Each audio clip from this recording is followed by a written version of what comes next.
ராகி களி எப்படி பண்ணுறதுன்னு பார்க்கலாமா? ரொம்பவே ஈஸியான ரெசிபி அண்ட் சிம்பிளா நம்ம சீக்கிரமா செஞ்சு முடிச்சிடலாம்.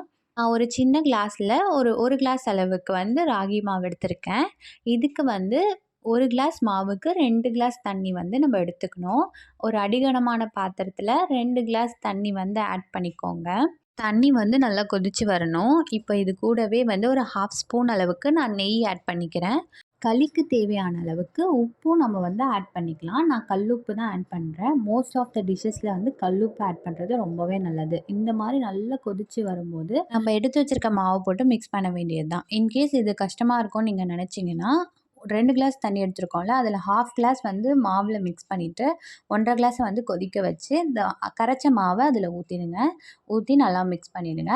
இது வெந்துருச்சான்னு தெரிஞ்சுக்கிறதுக்கு நம்ம இந்த மாரி தண்ணீல கை வச்சுட்டு தொட்டு பார்த்தோம்னா, ஒட்டாம வரணும். கொஞ்ச நேரத்துக்கு க்ளோஸ் பண்ணி வச்சுருங்க. ஒரு 5 மினிட்ஸ் க்ளோஸ் பண்ணி வச்சுட்டு, அதுக்கப்புறம் சர்வ் பண்ணிங்கன்னா, நம்ம சூப்பரான ராகி களி ரெடி.